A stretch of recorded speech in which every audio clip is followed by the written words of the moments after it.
My husband was trying to take my daughter from me, claiming I was unstable. But then my daughter asked the judge, "Can I show you what daddy does when the screen lights up?" The judge immediately ordered the courtroom doors to be locked. Hello, everyone. I am so glad you could find me today for this incredible story. I invite you to grab a warm cup of coffee, find a comfortable seat, and just let all the stress of your day melt away. Now let's start our story. On the day my entire world was supposed to collapse, the courtroom smelled of lemon polish and old paper. That is a smell I will never forget. My husband, Preston, sat across from me in his $3,000 Italian suit, checking his watch as if he were just bored waiting for a meeting to end. He didn't look at me. He had not really looked me in the eye for years. Next to him, his lawyer neatly stacked a pile of documents that spelled out exactly why I, Meredith, was an unfit, unstable, and unworthy mother to our 7-year-old daughter, Ruby. The judge was reading the final decision out loud. Every word felt like a heavy stone being placed directly on my chest. I was about to lose my house. I was about to lose every last bit of my dignity. But worst of all, I was about to lose custody of the only person who mattered to me in the entire world. I gripped the edge of the wooden table so hard that my knuckles turned bone white, trying to keep my breathing even. I refused to give Preston the satisfaction of seeing me break down. He had won. His money, his powerful connections, and his cruel lies had won. But in that moment, the heavy oak doors at the back of the room slowly creaked open. A deep silence fell over the courtroom. We all turned our heads. Standing there looking smaller than I had ever seen her in that vast and intimidating room was my daughter, Ruby. She was not supposed to be there. She was clutching her backpack tightly to her chest, and her eyes were wide with a mix of fear and determination. But she did not run to me. She did not run to her father. Instead, she walked straight toward the judge's bench, her small sneakers squeaking faintly on the polished marble floor. And in her hand, she held a shattered, taped-up tablet computer that I thought had been broken months ago. She looked up at the imposing man in the long black robe and asked a question that made my heart stop cold. "Your Honor," she said, "can I show you something?" "Daddy said Mommy isn't allowed to know, but I think you should see it." The judge's words hung in the air. Preston shot halfway out of his chair, a flicker of pure panic in his eyes for the very first time. What was about to happen would not just decide the case, it would change my entire life. But before I tell you what the screen showed and what made the judge order the bailiff to lock the courtroom doors, I have to explain how we got to this point. I need to tell you how a woman who once believed she had the perfect marriage ended up in that very chair, just moments away from being completely destroyed. Before we start this story together, could you please take a quick second to like this video and leave a comment telling me what city or state you are watching from? It truly helps me so much to feel connected with friends like you all across the country. Thank you so much for your kindness. Now let's go back to the morning when my whole world fell apart. Part 1, The Silent Walls and the Invisible Wife. The morning my entire world collapsed started with a familiar smell of burnt toast and that heavy, oppressive silence that had become the soundtrack to my life. It was a Tuesday in November, one of those chilly, gray mornings in Connecticut when the frost paints the window panes like delicate lace. I'd been awake since 5:30. That was always my routine. I moved around our big, beautiful suburban kitchen like a ghost, careful not to clang a single pan or let a cabinet door slam shut. Over 15 years of marriage, I had learned that Preston prized his morning peace above all else. He needed his surroundings to be perfect, efficient, and completely quiet. I was not just his wife, I was the silent stage manager of his successful life. I laid out his daily vitamins right next to his plate. I double-checked the collar of his white dress shirt one last time, making sure the starch was perfectly crisp, just how he liked it. I carefully placed his keto-friendly almond flour pancakes on the warming rack. Absolutely everything had to be perfect. It was a habit born from love, or so I kept telling myself.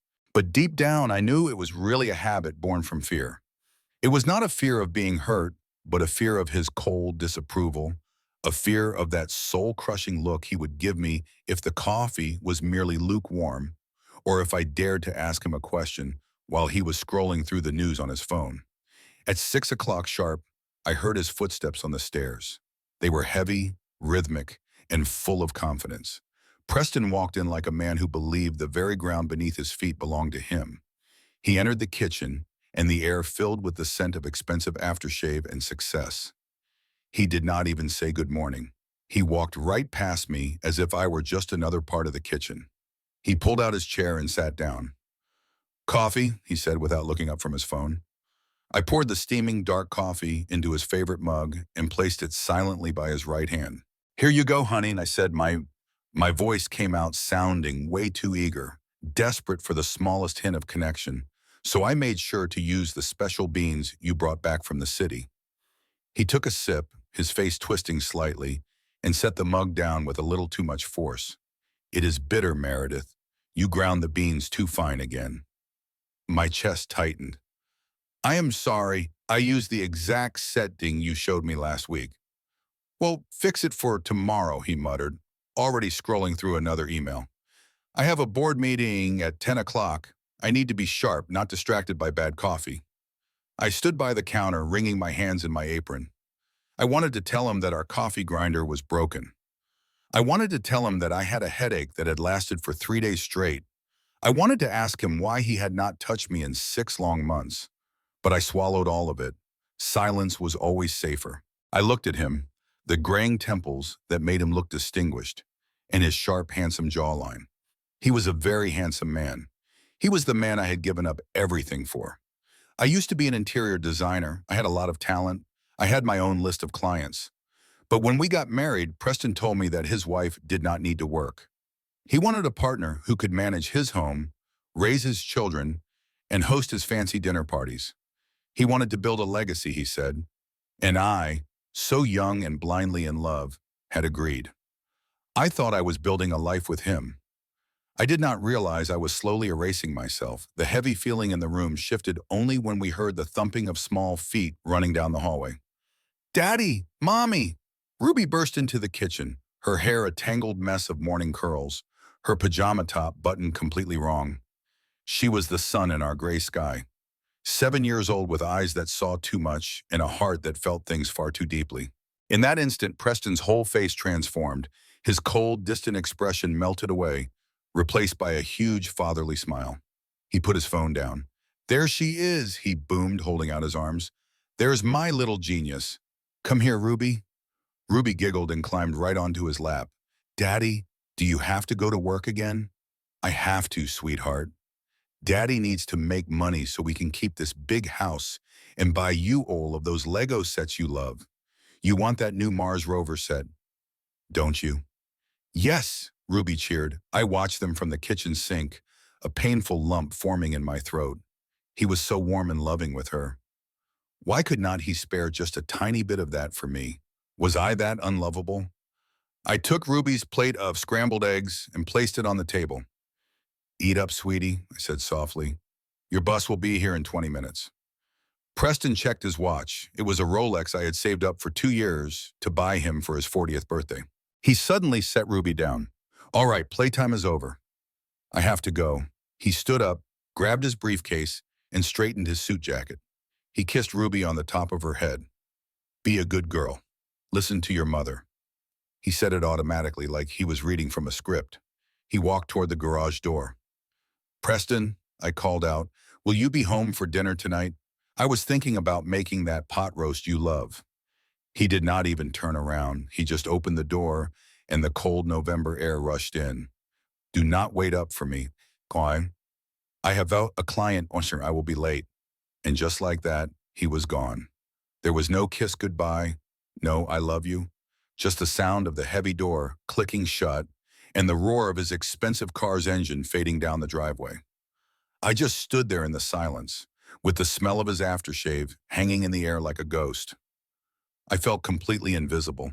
I looked over at Ruby, who was happily eating her eggs, totally unaware that her mother's heart was breaking a little bit more every single day.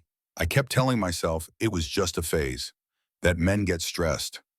I told myself that his work is hard, that I just needed to try harder, to be a better wife, be quieter, to be more perfect.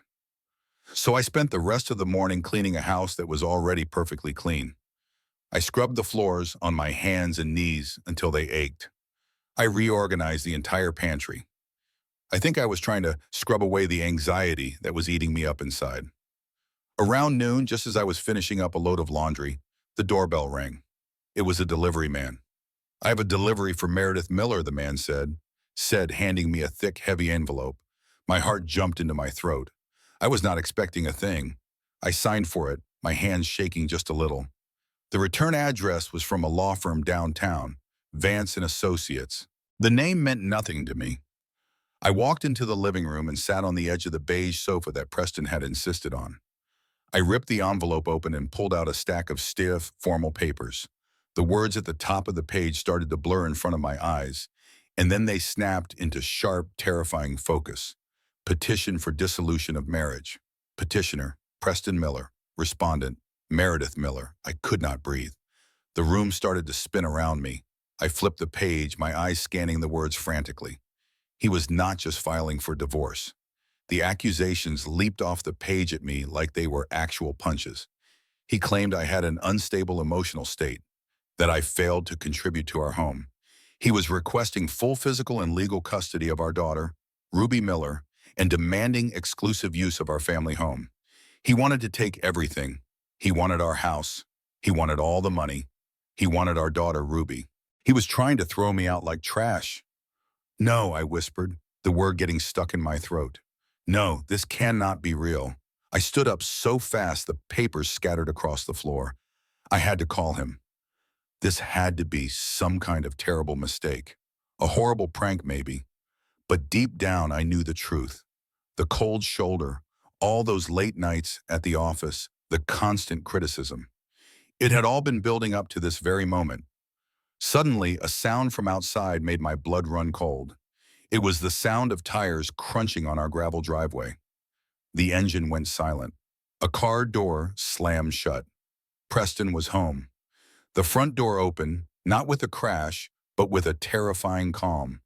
Preston walked inside, not with the rushed energy of someone who had just forgotten a file, but with the slow, deliberate walk of an executioner. He did not look surprised to see me standing there, pale and trembling, surrounded by the divorce papers scattered all over the floor. In fact, he almost looked relieved. He closed the door behind him and turned the lock. The click of the deadbolt echoed in the big foyer like a gunshot. "I see you, I got the mail," he said. His voice was completely empty of emotion. He said it so casually, as if he were just talking about the weather. I stared at him, my hands starting to tremble by my sides. I could not find my voice. The man standing before me looked like my husband, and he wore my husband's clothes. But his eyes were the eyes of a total stranger. Cold, flat, and cruel. "Preston?" I finally choked out as tears welled up in my eyes. "What is this? Is this some kind of joke? You want a divorce?" He walked right past me into the living room, stepping directly over the pages of the petition as if they were nothing more than trash. He went to the liquor cabinet and poured himself a glass of whiskey, even though it was barely noon. "It is not a joke, Meredith. It is a rescue mission. For me and for Ruby." "Rescue, bish?" I gasped, the word so ridiculous it stunned me. "From what? I have dedicated my entire life to you. I gave up my career for you. I gave up my friends. I cook your meals. I clean your clothes. I raise our daughter." He spun around, the glass clinking loudly against his wedding ring. A ring that suddenly felt like a complete lie. "And look at you," he sneered, his lip curling in disgust. "Just look at yourself, Meredith. You are pathetic. You are a glorified maid. Do you really think a man like me, a man who closes million-dollar deals before lunch, wants to come home to this?" He gestured vaguely at my comfortable sweater and leggings, at my messy hair, at my tear-streaked face. "You are outdated. You are boring. You have no ambition." "I have no ambition because you asked me to stay home," I screamed, the injustice burning in my chest. "You told me you wanted a traditional wife." "I changed my mind," he said coldly, taking a sip of his drink. "People grow. I grew. You did not. You stagnated. And quite frankly, I am tired of dragging you along. But full custody?" I pointed a shaking finger at the papers on the floor. "You are trying to take Ruby from me. You cannot do that.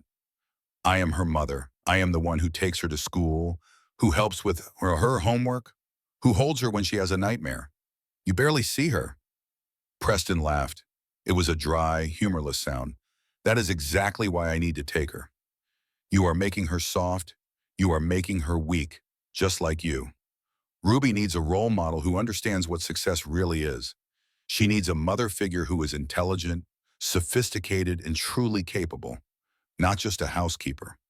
"Who?" I whispered, a cold chill running down my spine. Is there, is there someone else?" He did not answer right away. He just smiled, a small, cruel smirk that told me everything I needed to know. "That is none of your business," he said, "but let's just say Ruby deserves better.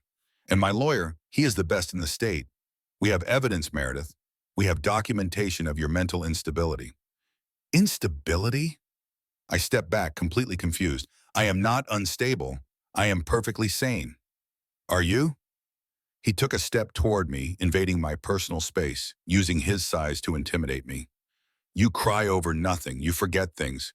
You get hysterical when things do not go your way. Remember last week when you screamed at Ruby in the mall?" I did not scream at her," I protested, backing away until I hit the wall. "She was running toward the escalator, and her shoelace was untied.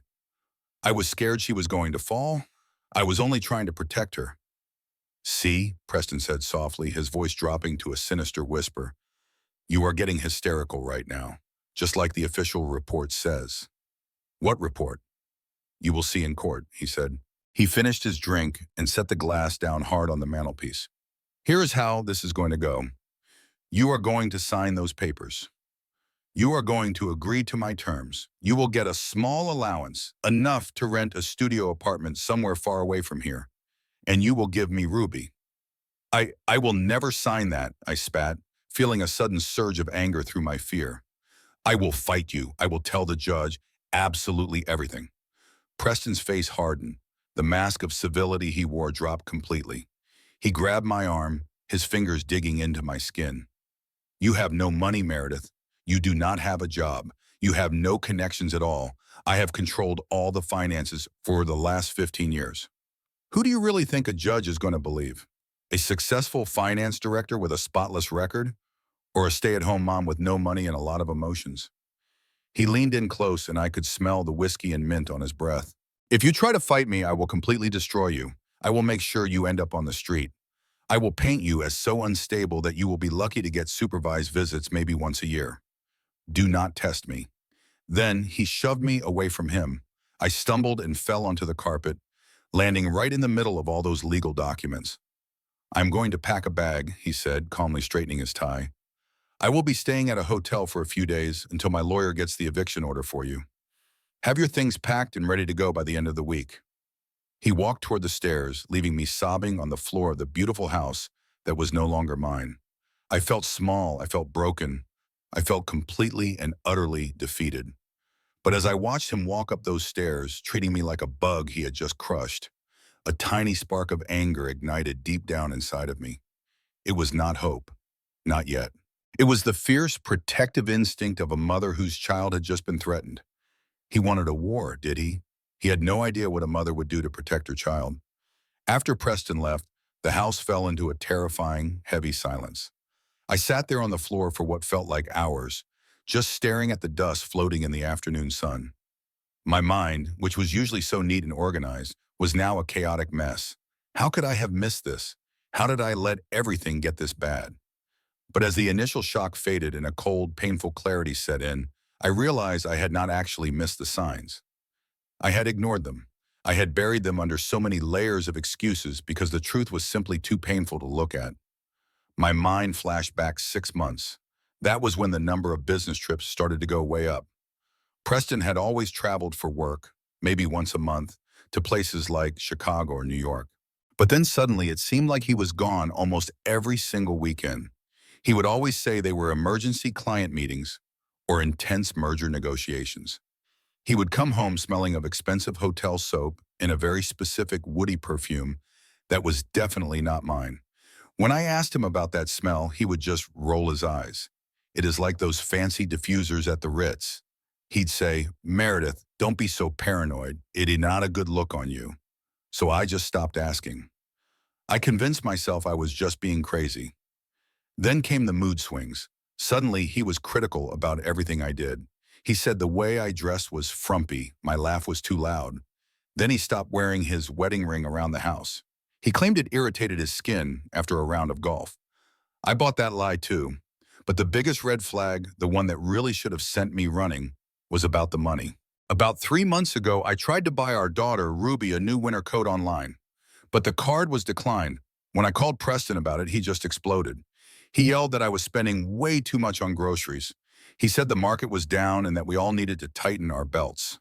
He put me on a strict cash allowance. Then he took away my access to all the main credit cards, telling me he had to consolidate some debt. And like a complete fool, I handed them right over. I trusted him. I mean, he was the financial expert, after all. "I have to know," I whispered to the empty room. "I have to know just how bad this is." I scrambled up from the cold floor and bolted to Preston's home office. He always kept it locked, but in his arrogance that day, he had actually left the door open just a crack. I rushed over to his desktop computer. My hands were shaking so badly that I could barely even type. I started trying to guess his password. Ruby 2015? Nope, that was not it. Meredith? Of course not. Then I tried his birthday. Nothing. But then I remembered that new car he was so obsessed with. Aston Martin 007. The screen unlocked. At that moment, I did not care about his emails at all. I went straight for the online banking portal. We had our joint savings account, which was our rainy day fund and also Ruby's college fund. The very last time I had seen a statement, over a year ago, there was nearly $300,000 in there. That was money we had saved from the sale of my old apartment, plus all of his work bonuses. I clicked on the savings account. The page slowly loaded. My breath caught in my throat. I blinked hard, thinking my eyes had to be playing tricks on me. I refreshed the page. Zero. Oh my God. I gasped out loud, clutching at my chest. Oh my goodness. Preston. I clicked on the transaction history and my screen was flooded with transfers. It was not one single large withdrawal. It was a slow and methodical draining of our entire life savings. $5,000 here, $10,000 there. All sent to a company called Sterling Consulting LLC and another account in the Cayman Islands. He had been secretly taking money from us for months. He had completely emptied Ruby's college fund. He had taken every last penny of the financial safety net I believed we had. I then checked our main checking account. There was only $500 left. $500 to last me for the rest of my life. A cold, sharp panic seized my lungs and I could not breathe. I started hyperventilating. I was a 42-year-old woman with no recent job experience, nothing on my resume for the last 15 years, and now with absolutely no money to my name. He had not just left me, he had deliberately crippled me. He wanted to make absolutely sure I could not afford to hire a lawyer. He wanted to make sure I could not fight back against him. Then, I clicked on the credit card statements. My stomach twisted into knots as I scrolled down the page. All this time, he was telling me to cut back on groceries. He was out spending thousands. A charge from Tiffany and Company for $4,500. The Four Seasons Hotel, $2,800. Saks Fifth Avenue, $1,200 for women's handbags. I had not received any new jewelry. I had not stayed at the Four Seasons, and I most certainly had not gotten a new handbag. He was busy building a brand new life with someone else, and he was using my own daughter's future to pay for it all. The rage that filled me then was completely different from the sadness. It was a hot, burning anger. It was blinding. I immediately started printing everything out. I printed the statement showing the zero balance. I printed all of the transfers. I printed the receipts for the jewelry. I used every single piece of paper in the printer and had to go to the hall closet to find more. As I reached up for the paper, my hand brushed against a box sitting on the top shelf. It was an old, dusty box with a label that read Meredith's Drafts. I pulled it down from the shelf. Inside were all my old sketchbooks, my professional drafting compass, and my expensive architectural pens. They were the tools of the career that I had given up so long ago. I touched the cold metal of the compass, and I remembered the person I used to be. I used to be the one who managed huge construction sites. I used to be the one who negotiated deals. With contractors, I wasn't always this weak. Preston had convinced me the old me, Meredith the architect, was too harsh, too aggressive. He had carefully shaped me into Meredith, the perfect, quiet housewife. But that version of me couldn't survive this. That Meredith was broke and completely broken. If I was going to save Ruby, I had to find that woman I used to be. I had to stop crying and start thinking. I had to be strategic. My phone vibrated in my pocket. It was a notification from the school. The bus would be here in 10 minutes. Ruby. I scrubbed my face with my sleeve. I refused to let her see me like this. I quickly gathered the stack of papers and shoved it under my mattress. I splashed my face with icy water. This fight was not just about money. I was fighting for my daughter's future. And Preston Miller had made a terrible mistake. He assumed taking my money would make me helpless. He forgot that a mother with her back against the wall is the most powerful force on the planet.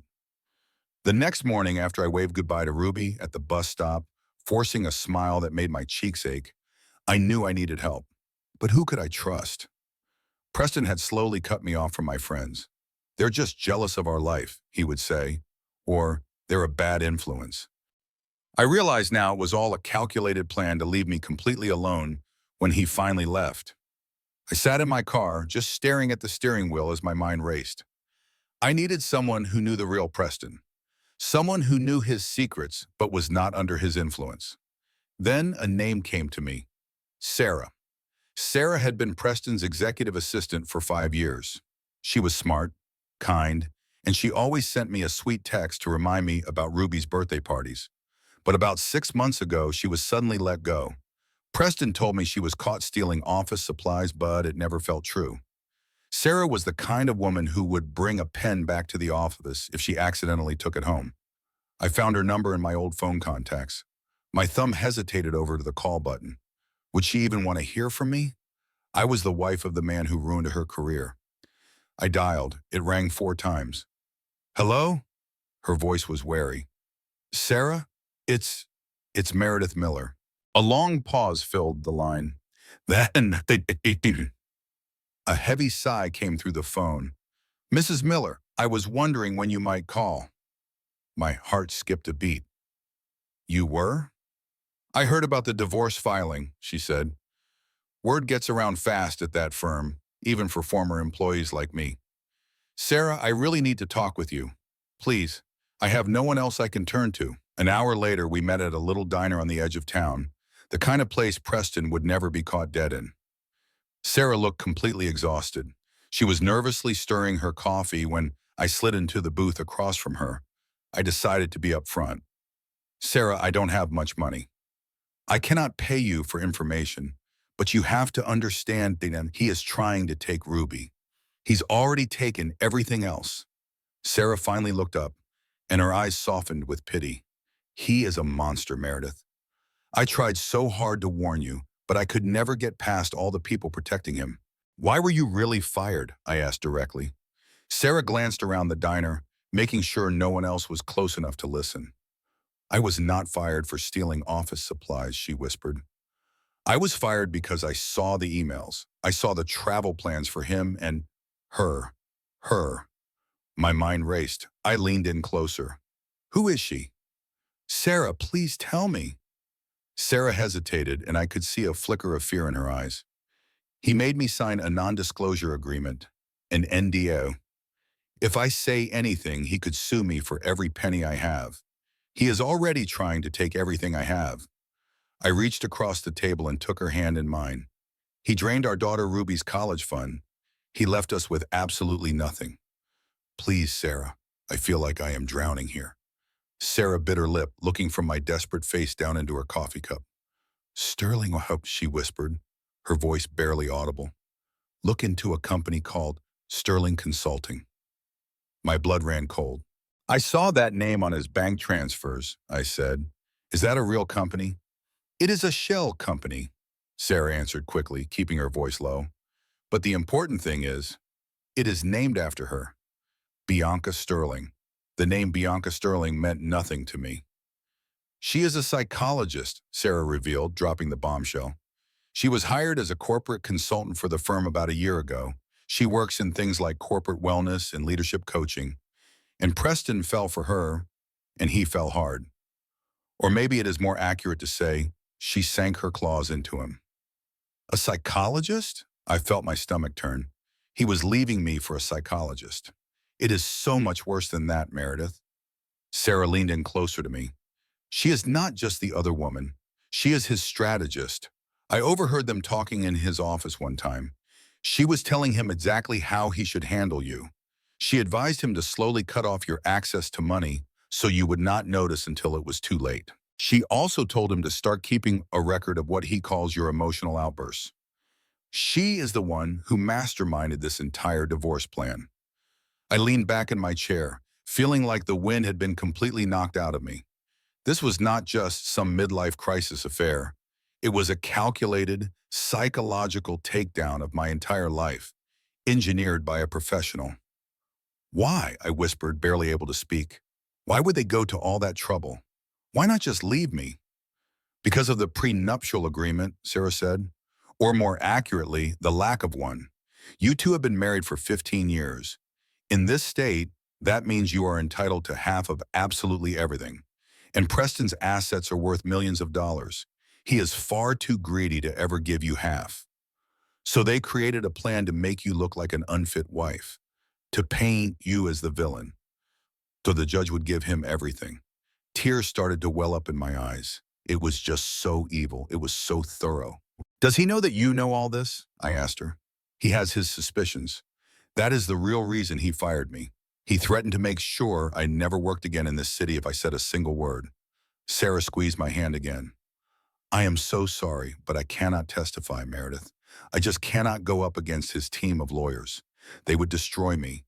But I can point you in the right direction. You need to check the dates on all of his financial transfers. Then cross-reference those dates with his business trips to Switzerland. He is hiding money in offshore accounts, and you have to be very careful. Bianca is incredibly smart. She knows exactly how to manipulate people. She pulls his strings, and he turns around and pulls yours. I walked out of that diner shaking, but this time it was not from fear. It was from pure adrenaline. I finally had a name, Bianca Sterling, and now I knew their little game. They were trying to make me think I was going crazy on a massive scale, but just knowing was not going to be enough. I needed a lawyer, a real shark, but sharks cost money, and I had absolutely none. I drove home, my mind racing. I had to sell the only valuable things Preston had not managed to take from me. I went straight to my closet and pulled down a hidden box from the very top shelf. This time it was not my drawings, but a velvet pouch inside. It held my grandmother's vintage emerald necklace and my professional drafting set with its solid silver compasses and German engineering pens. They were my pride, symbols of the career I so desperately hoped to return to one day. I stared at them, and then my eyes fell on a photo of Ruby on my nightstand. For you, I whispered. I quickly shoved them into my purse and drove to a pawn shop on the worst side of town. The shop smelled like stale cigarettes and hopelessness. It felt like a different universe from the country clubs Preston loved to visit. I stood at the counter, feeling completely exposed, clutching my grandmother's emerald necklace and my professional drafting set in my hands. The broker was a man with thick glasses and even thicker fingers. He examined the necklace with a small magnifying glass. It is vintage, I said, my voice shaking a little. Art Deco. My grandmother left it to me. It was insured for $10,000. Insurance value is not street value, lady, he grunted. He then dropped the necklace onto a small scale. And these drafting tools? Who uses these anymore? Everyone uses computers. They are solid silver antique German ruling pens, I pleaded. Please. He looked me over, taking in my designer coat that was a couple of seasons old, and the desperation in my eyes. He knew I had no other choice. $3,000 for the lot, he said flatly. $3,000. That necklace alone is worth... Take it or leave it. I had to swallow my pride. $3,000. It was hardly enough for an initial payment, let alone a full legal battle, but it was $3,000 more than I had that morning. I will take it, I whispered. I walked out of there with a roll of cash in my purse, feeling both lighter and heavier at the same time. I had just sold pieces of my past to save my future. I did not drive to the glass and steel skyscrapers downtown. I knew those law firms. They charge $500 an hour just to answer their phone. Instead, I drove to a part of town where the buildings were brick and the signs were hand-painted. Sarah had given me a name before I left the diner. Elias Henderson.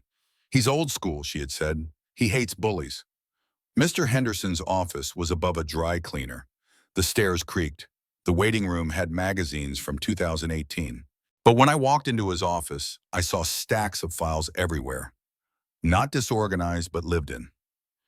Mr. Henderson was a man in his 70s, wearing a cardigan that had seen better days. He had wild white hair and eyes that looked like they could cut glass. "Mrs. Miller," he rasped, gesturing to a chair that had duct tape on the armrest. "Your husband is Preston Miller, the hedge fund guy." "Yes," I said, sitting down. "How did you know?" "I read the papers. I know the sharks in this town. Vance represents him, right?" "Yes." Henderson let out a dry chuckle. "Vance, that man would sue his own mother for a parking ticket if there was a profit in it." He looked at me over his spectacles. "You don't have the money for a fight against Vance, Mrs. Miller. Why did you come to me?" I reached into my purse and pulled out the roll of cash. I placed it on his desk. Then I pulled out the printed bank statements showing the zero balance. "This is all I have," I said, my voice steady. "He stole everything. He stole my daughter's college fund. He's trying to take my child and tell the world I'm crazy. I don't need a lawyer who does this for the money, Mr. Henderson. I need a lawyer who does this because he hates men like Preston." Henderson picked up the bank statements. He scanned them in silence. His eyebrows furrowed. He picked up my thumbing through it. "He left you with nothing. Zero. And he's claiming you're unstable. He has a psychologist report from his mistress." Henderson's head snapped up. A slow smile spread across his weathered face. It wasn't a nice smile. It was the smile of an old wolf who just caught a scent. "Conflict of interest," he muttered. "Fraud. Financial abuse." He tossed the cash back to me. "Keep your money, Mrs. Miller. You'll need it. Groceries, but for my retainer fee." "We will do this on contingency," he said, opening a drawer and pulling out a yellow legal pad. "I take a percentage of whatever we win back. And looking at these transfers, we are going to win back a great deal." He leaned forward, his voice dropping to a low growl. "Listen to me very carefully, Meredith. This is not a divorce anymore. This is a war. He wants to play dirty." "That is fine. I practically invented dirty, but you are going to need to be strong. You have to go back to that house. You have to keep living with him. You have to let him think he is winning. Can you do that?" "I have to live with him?" I shuddered. "If you leave the family home, he can claim abandonment. You stay right there. You let him throw his insults. You let him parade his ego. And while he is busy gloating, we are going to dig." He handed me a pen. "Now tell me everything about this Bianca Sterling." I took the pen. For the first time in weeks, I did not feel like a victim. I felt like a client. I felt like a soldier reporting for duty. "She's a corporate psychologist," I said, "and she smells like sandalwood and deceit. Living in the same house with Preston after the filing was like living in a minefield. The air was so thick with tension. Every room felt like a battleground. Following Mr. Henderson's advice, I moved into the guest room down the hall. I put a new lock on the door.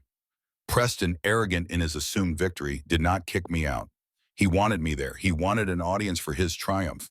He seemed to get a sick pleasure from watching me scrape by for grocery money while he flaunted his wealth. But the worst part was not his cruelty toward me. It was how he used Ruby. 2 days after seeing Mr. Henderson, I was in the kitchen making a simple pasta dinner. Pasta was cheap. Then Preston walked in carrying a massive gift-wrapped box. "Ruby," he called out, his voice booming with fake cheer. "Daddy's home." Ruby ran into the kitchen. "Daddy!" He dropped the box on the table, right on top of the placemats I had just set. "Open it, princess." Ruby tore open the paper. It was the Mars mission Lego robotics set, the one that cost almost $400. The very one she had begged me for, but I had to tell her we had to save up for Christmas. Wow, Ruby's eyes grew wide. The big one, thank you, Daddy. Preston hugged her, looking right at me over her little shoulder. His eyes were cold and empty. You see, Ruby, he said, loud enough for me to hear, Daddy can buy you anything your heart desires. Mommy cannot buy this for you, can she? Mommy does not have a job. My hand gripped the wooden spoon until my knuckles turned white. I wanted to let out a scream. I wanted to splash the boiling water right at him. But then I heard Henderson's voice in my head. Let him believe he is winning. That is very generous of your daddy, I said, forcing a smile that felt like it was cracking my face. Why do you not take it to the living room, sweetie? Wait, Preston cut in. I also got you something else. He pulled a sleek white box out of his briefcase. It was an iPad Pro, the newest model. The old tablet you have is junk, Preston said dismissively. Throw it away. This one has a better camera, faster games, everything. And I even set up a special account just for you. Ruby gasped. A new iPad, really? For me? He knelt down. Of course, because when you come to live with me in my new apartment, we are going to have only the best things, no broken toys and no more boring rules. Ruby glanced at him, and then she looked at me. She could feel the tension. Children always can. She slowly took the iPad. Thank you, Daddy. Go on and set it up, he urged. Ruby ran off to the living room with her new treasures. Preston turned back to me, his smile instantly disappearing. Do not bother setting a plate for me, he sneered. I am eating out. The food here has been pathetic lately. Going to a business meeting? I asked, trying to keep my voice perfectly neutral. Or perhaps a therapy session? His eyes narrowed into slits. Be careful, Meredith. You are walking on very thin ice. He snatched his keys and left. I stood alone in the kitchen, shaking. He was trying to buy her love. He was trying to dazzle a 7-year-old with shiny things to make her forget her own mother. Later that night, I went to go check on Ruby. The house was still. I gently opened her bedroom door softly. The soft glow from her nightlight lit up her bed. I fully expected to see her already playing with the new iPad, but she was not. The sleek, shiny box was just sitting on her desk, completely unopened. Instead, Ruby was curled up under her comforter, sound asleep. But I noticed one of her hands was tucked tightly under her pillow. I quietly tiptoed closer and gently lifted a corner of the pillow. What I saw made my heart just break. She was clutching her old, battered tablet. The screen was covered in a spider web of cracks from when she dropped it last summer. Even the case was peeling off. Why was she holding on to this piece of junk when she had a brand new $2,000 tablet right there on her desk? Was it for comfort? Was it just familiar? I reached out to gently move it so that she would not be sleeping on that hard, broken glass. But then Ruby stirred. Her hand instantly clamped down on the old tablet, pulling it deeper under her blankets. No, she mumbled in her sleep. Mine. I quickly pulled my hand back. It is okay, sweetie. It is just Mommy. Go back to sleep now. She settled back down, but her grip on the tablet did not loosen one bit. I kissed her forehead and quietly left her room, feeling so confused. Ruby always loved new gadgets, so why was she rejecting this brand new iPad? I just chalked it all up to the stress of the divorce. Maybe she felt like accepting that new gift would be like betraying me. The thought just made me want to cry. It felt like I was dragging my daughter into a war that she did not understand, but I was completely wrong. As it turned out, Ruby understood far more than I ever gave her credit for. And that old, broken tablet was not just a toy. It was a weapon, and I just did not know it yet. The very next Friday, Mr. Henderson called me with some very urgent instructions. I need you to be out of the house for a few hours tonight, he said. I have a private investigator who will be watching the property. We have a strong suspicion that Preston brings her there whenever he thinks you are gone. You want me to just leave them alone together in my own house? I suddenly felt sick to my stomach. We need to get proof of adultery inside the marital home. This is to avoid certain clauses in the prenup that he is trying to enforce. Go see a movie. Take a long drive. Just make sure you are gone from 7 p.m. to 10 p.m. But what about Ruby? I asked. He thinks Ruby is at a sleepover, correct? You told me she was going to her cousin's. Yes, I said, remembering my lie. I dropped her off an hour ago. Good, then go, the investigator had instructed. I did as I was told, sitting in a dark movie theater and watching a comedy I couldn't laugh at while checking my phone every 5 minutes. At 9:30 that night, I drove back. I parked my car down the street, killed the lights, and waited for the text message from the private investigator that the coast was clear. But as I sat there in the dark, my phone buzzed. It was not the investigator. It was my sister calling from the home phone at her house. Meredith? Her voice sounded completely panicked. Did you come and pick up Ruby? What? No, she is at your house. She is not, my sister insisted. We were playing hide and seek in the backyard. I went inside for a moment to get some juice, and when I came back out, she was gone, and her little backpack is gone too. I thought maybe you came to get her early. Ice-cold dread shot through my veins. I told her I did not pick her up. Oh my goodness, I am looking everywhere, she cried. Meredith, I am calling all the neighbors now. I hung up the phone and started my car. A raw, blinding panic took complete control. Where would she go? She was only 7 years old. And then it hit me. Ruby had been acting so strange about protecting her things. She had been so worried about her Lego set, of course. She walked home. My sister only lived 4 blocks away through a wooded path Ruby knew like the back of her hand. I sped toward my house. If Ruby walked home and Preston was there with that woman, the thought was cut short as I slammed the car into park in the driveway. Preston's car was there, and so was another one, a sleek silver Mercedes convertible. It was her car. I did not wait for the investigator's signal. I ran straight for the front door. It was locked. I fumbled for my keys, my hands shaking so badly that I dropped them. Inside the house, the scene was calm. Far too calm. Soft jazz music was playing. Then I smelled that sandalwood perfume again, hanging thick and sickeningly sweet in the air. Preston, I screamed, bursting into the front entryway. Preston appeared at the top of the stairs, wearing only a silk robe. The color drained from his face the second he saw me. Meredith, he stammered, you are supposed to be out until midnight. Where is she? I yelled, running right past him up the stairs. Where is Ruby? His face was a mask of confusion. Ruby? He said, she is at your sister's house. I shouted back, she ran away. She is not there.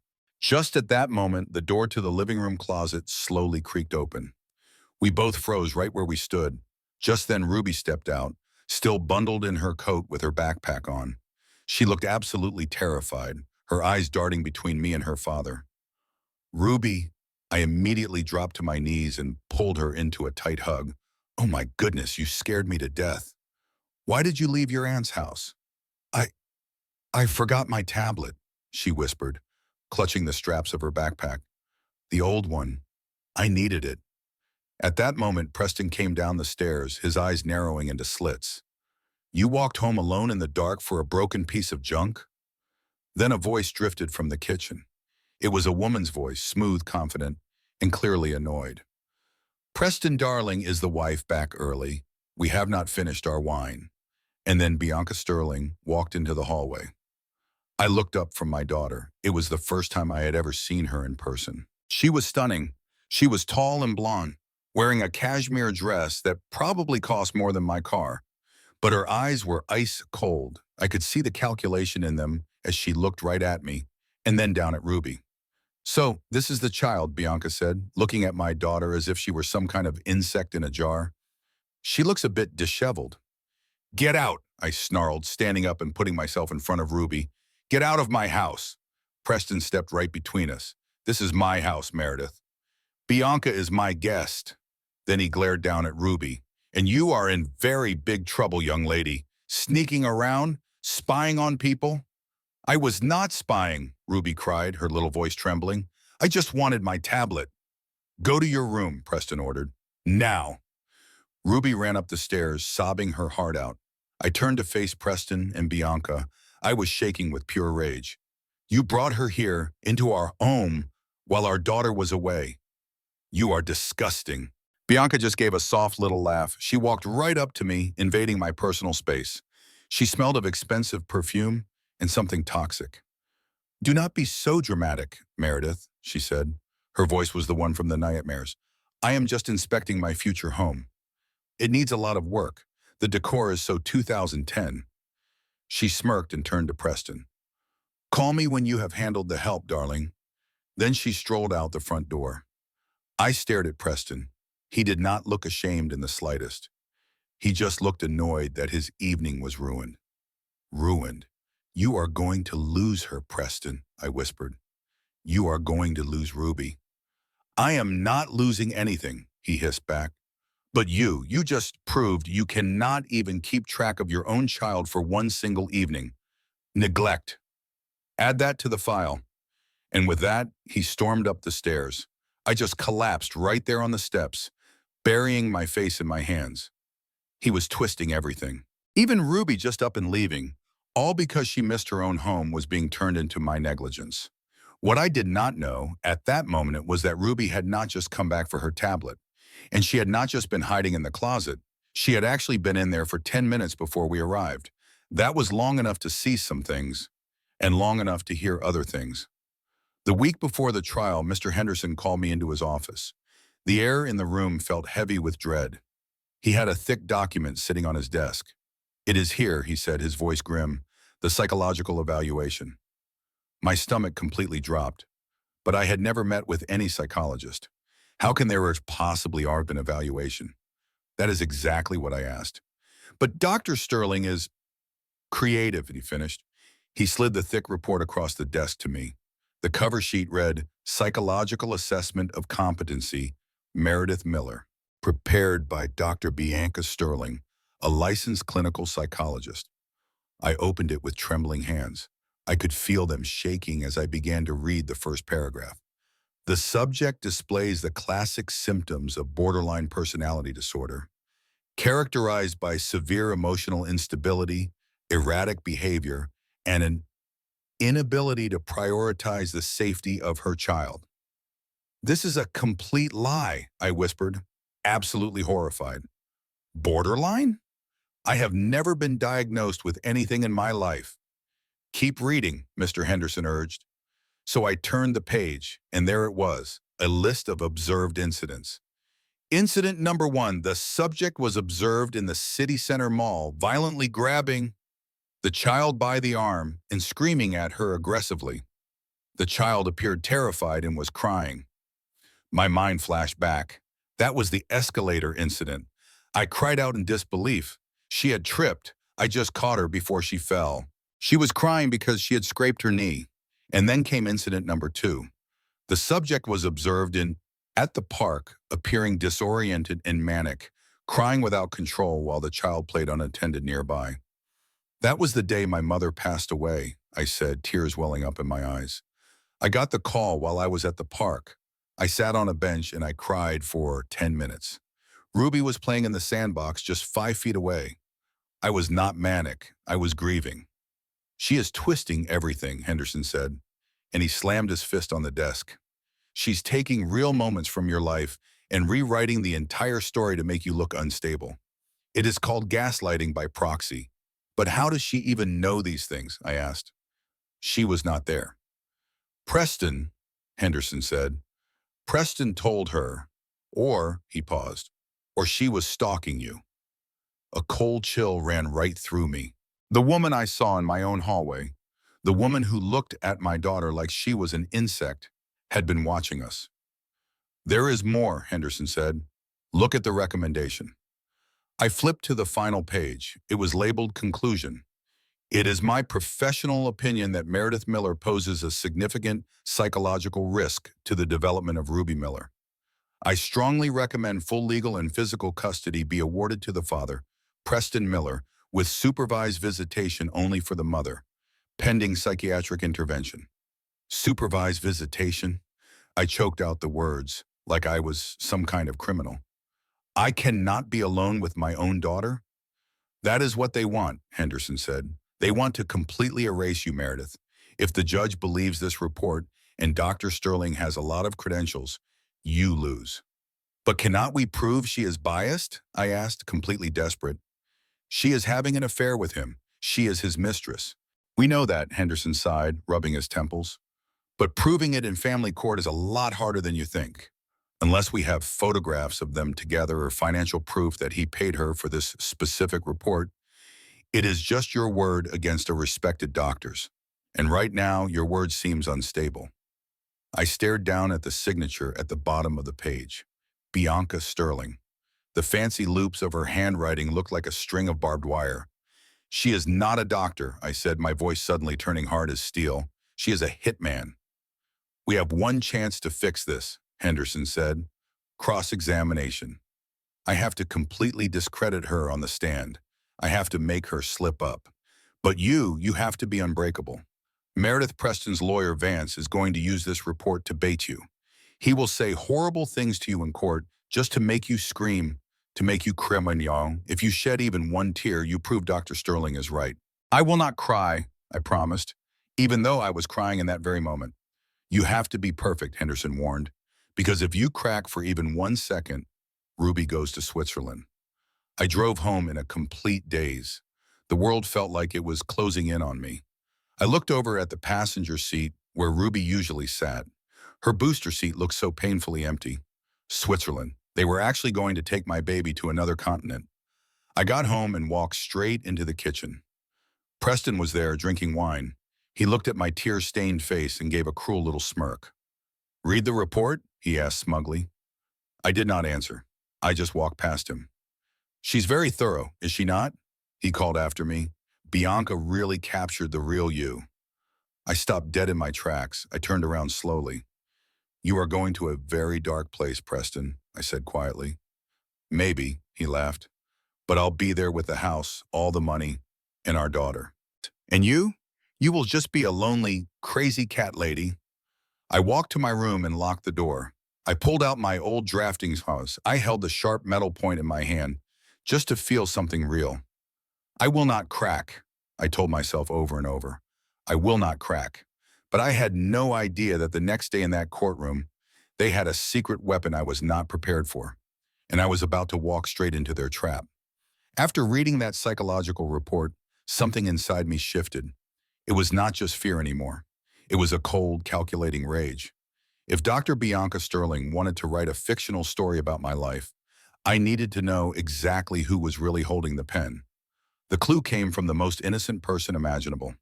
The next evening, I was giving Ruby a bath. It was one of the few times Preston could not interrupt us. As I was washing her hair, Ruby was playing with her little rubber ducks, splashing in the water. "Mommy," she said, wiping bubbles from her nose, "why does Auntie B always smell like fancy wood?" My hands froze in her hair. "Auntie B? You mean the lady Daddy talks to? Even when she is not here, Daddy smells like her. It is a smell like the candle store at the mall, only much stronger. Santal 33, a mix of sandalwood and cedar. That was the perfume I smelled on Preston's shirts. It was the same scent that hung in my hallway the night Ruby ran away. I asked, "Does Auntie visit a lot when I am not home?" I tried to make my voice sound light and playful. Ruby just nodded and said, "Sometimes. Daddy says she helps him with work, but they do not do any work. They just drink wine and laugh a lot, and she sits on his lap." A wave of sickness washed over me. He was bringing her into our house, the home I had carefully built for 15 years. That night, after I tucked Ruby into bed, I went to my room and opened my laptop. I did not have the money to hire a private investigator, but I had something even better. I had the gut feeling of a woman who knew she was being lied to. I searched for Dr. Bianca Sterling again. Her professional website looked perfect. She had an Ivy League education, and she specialized in corporate psychology and tense family situations. But I knew everyone leaves a trail online. I looked her up on Instagram. Her account was private, which I expected. But then I remembered Sarah, who used to be Preston's assistant. She once told me that Bianca was a consultant for his company.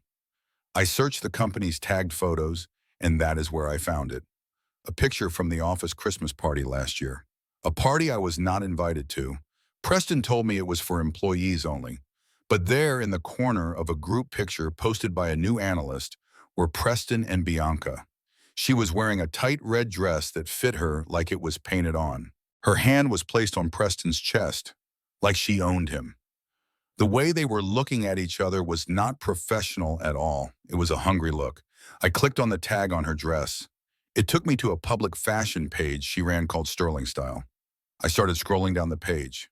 My heart was pounding in my chest.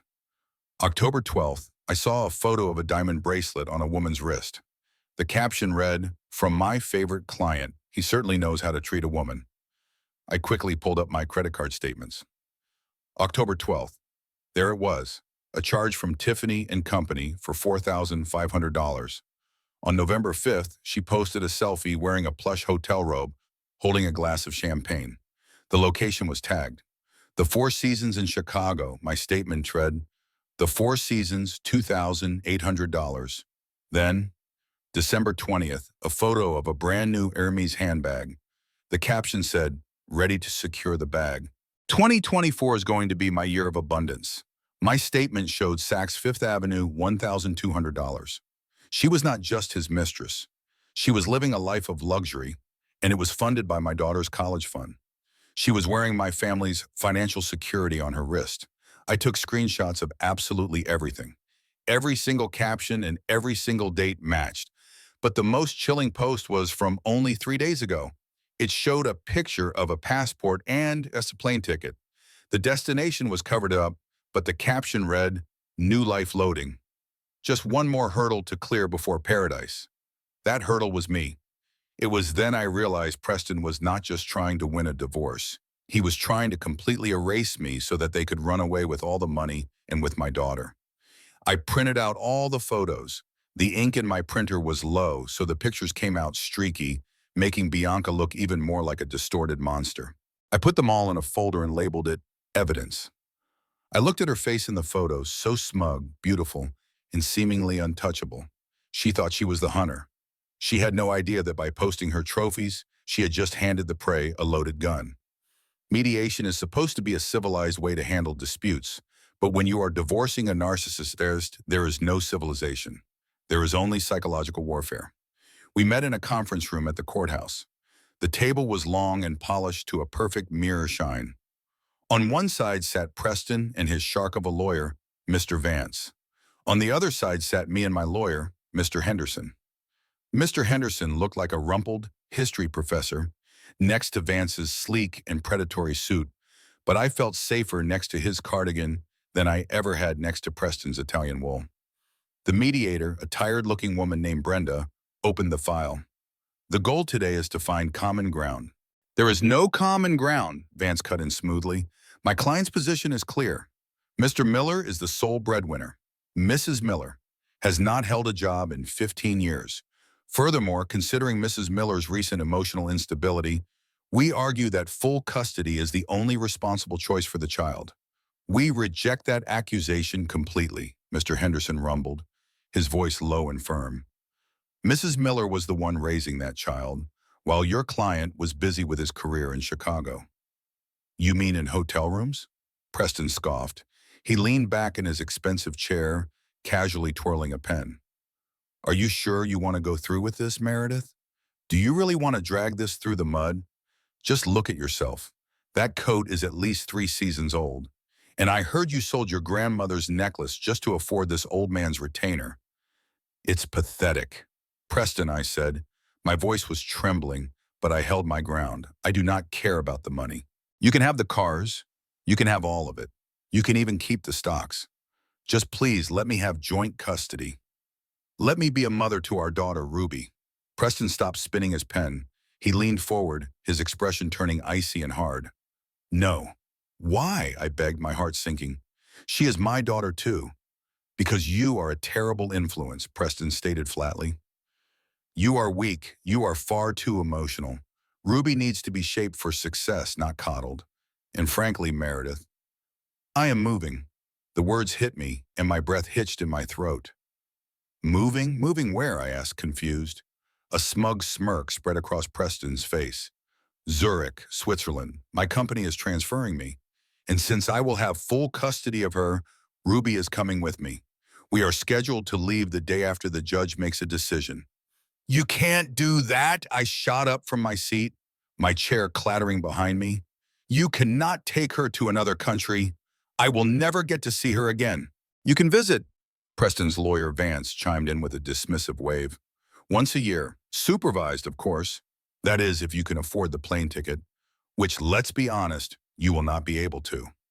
This is kidnapping, I screamed, my voice raw. This is a legal strategy, Preston whispered, his voice low enough for only me to hear. And there is nothing you can do to stop it. Just sign the papers, Meredith. If you sign them now, I will give you enough money to rent a decent apartment for yourself. But if you fight me in court next week, I will make sure you end up homeless, and Ruby will grow up in Europe, forgetting she ever had a mother named Meredith. I stared at him. I stared at the man I once loved, had shared a bed with for 15 years. I realized there was no humanity left in him. He was a machine fueled by greed and ego. Mr. Henderson placed a hand on my arm. Sit down, Meredith. I will not sign, I said, staring directly into Preston's eyes. I would rather live on the streets than sell my daughter to you. Preston glanced at his Rolex. Have it your way. See you in court. Make sure you wear something decent. I would hate for you to look poor and unstable on the news. He stood up and walked out, with Vance following him. I collapsed into the chair. Switzerland, Mr. Henderson. Can he really do that if he gets full custody? Yes, Henderson said grimly. He has the money to expedite the passports. He already has the job transfer papers. It is a valid reason to relocate. So if I lose the trial next week, I lose her forever. Then we have to make sure you do not lose, Henderson said. But for the first time, I saw doubt in his eyes. I walked out of that room feeling like I was carrying the weight of the entire world. Switzerland. That one word felt like a death sentence for my motherhood. I had only 7 days. 7 days to stop a millionaire, a high-powered lawyer, and a corrupt psychologist from stealing my life from me. The courtroom was freezing. I do not know if it was the room's temperature or just the pure terror running through my veins, but I could not stop shivering. Day one of Miller versus Miller began with a bang, or more accurately, a complete slaughter. The gallery was surprisingly full. Preston was a major figure in the local finance world, and the idea of a scandalous divorce had drawn a crowd of curious onlookers. I saw some of the women I used to play tennis with, women who had stopped returning my phone calls months ago. They whispered behind their hands, looking at my simple black dress and my tired eyes. Mr. Vance, Preston's lawyer, stood up. He looked like a shark in a business suit, sleek and dangerous. Your Honor, Vance began, his voice booming. We are here today to save a child. To save Ruby Miller from a toxic environment created by a mother who has lost her grip on reality. He did not waste time. He called the first witness was our housekeeper, Maria. My breath caught in my throat. Maria had worked for us for 5 long years. I treated her like she was family. I even gave her bonuses out of my own pocket. But there Maria sat on the witness stand, deliberately avoiding my eyes. Vance, Preston's lawyer, asked her softly, Maria, could you please describe the state of the Miller household over the past 6 months? It was a mess, Maria mumbled, staring down at her lap. Mrs. Miller just stopped cleaning. The dishes were piled up everywhere. The laundry was overflowing. She would often stay in bed until noon. Objection, my lawyer Henderson managed to say in a strained voice. This lacks context. Mrs. Miller was suffering from a severe case of the flu during that time. Overruled, the judge said flatly, jotting down notes. The witness is simply describing what she observed. Now, did Mrs. Miller ever forget to pick up her child from school? Vance pressed. Just once, Maria whispered, her voice barely audible. I was in the emergency room last month, I whispered desperately to Henderson. I had a migraine so terrible I could not even see straight. I called the school. Be quiet, Henderson hissed back. Let them finish. The next person to take the stand was a financial forensic accountant that Preston had hired. He displayed several charts on a large screen.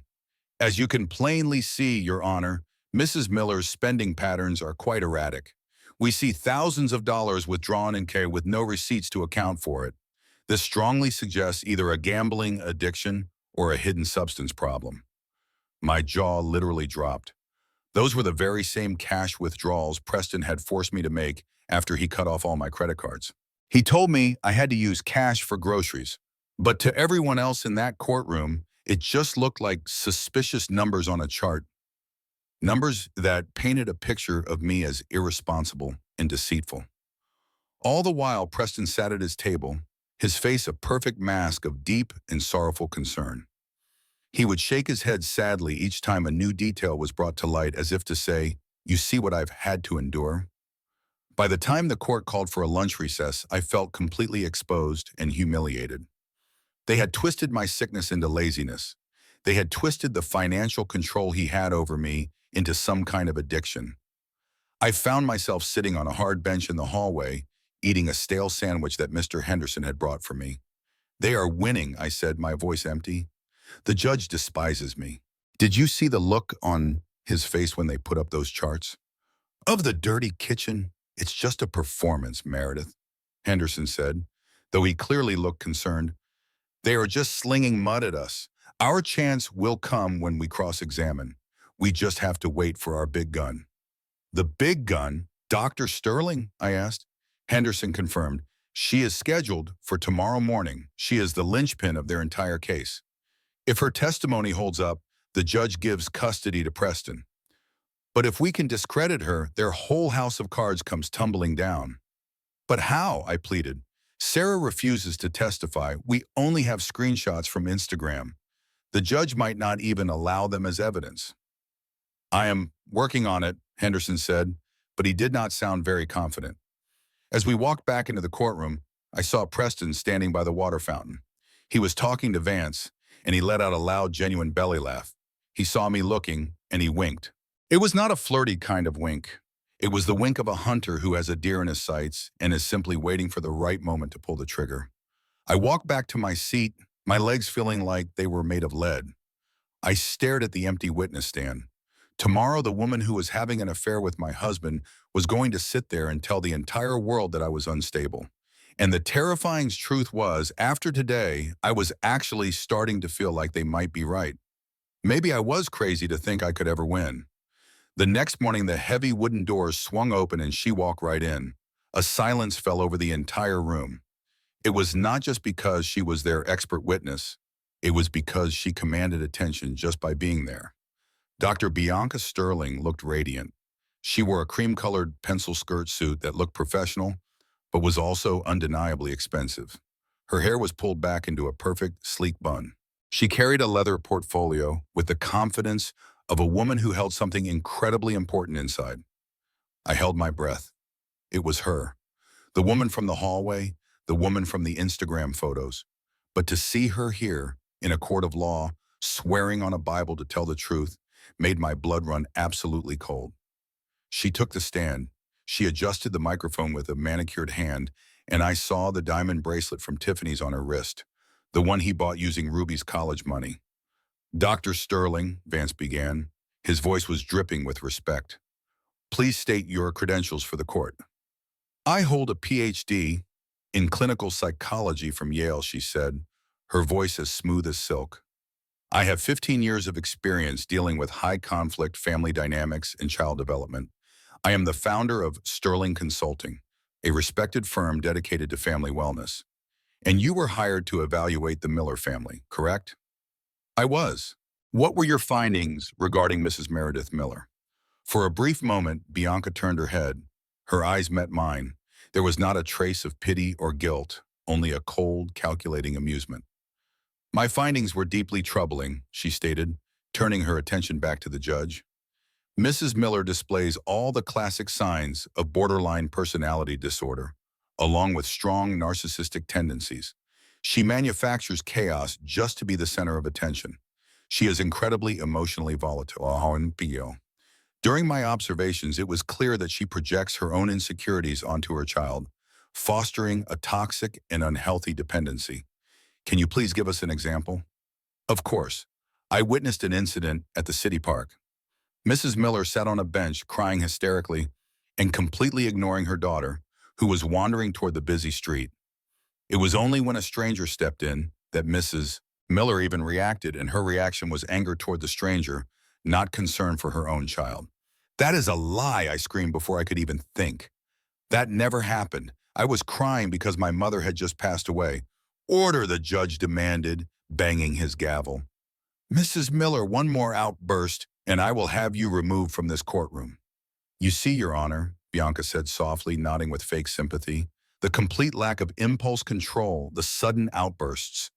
This is exactly what the child has to endure every single day." I slapped my hand over my mouth. I had just played right into her perfectly set trap. As she continued to spew her venomous lies, a scent drifted through the air. The ventilation system in the courtroom must have switched on, carrying the fragrance from the witness stand directly to our table. It was a mix of sandalwood and cedar with a hint of jasmine. There was no mistaking it. It was the smell of my husband's cologne. It was the undeniable scent of betrayal. Had destroyed my marriage from the inside. I grabbed my lawyer's arm. "It is her," I whispered harshly. "That perfume. It is the exact same one. She is not just lying, Mr. Henderson. She is wearing the bracelet my husband bought for her. Or look at her wrist." Henderson narrowed his eyes, trying to see. "We cannot prove who bought her that bracelet, Meredith. But we know the truth." I felt like I was drowning in injustice. She is sitting there judging me, while she is having an affair with the man suing me. This is unbelievable. "I know," Henderson whispered back. "But the judge sees a doctorate from Yale.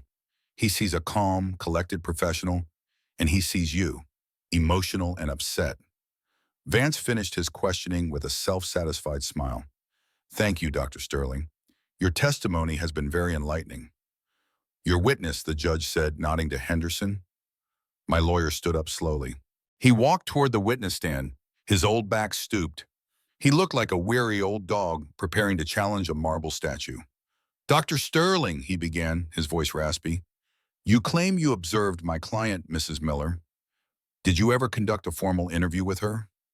"I tried to," Bianca lied without missing a beat, "but Mrs. Miller was uncooperative and quite hostile. So I had to rely on behavioral observation, which is a standard method in situations where the subject is not willing to participate." "Unwilling," Henderson said with a slight chuckle, "or maybe just unaware. Did you at any point inform Mrs. Millowins that you were professionally observing her?"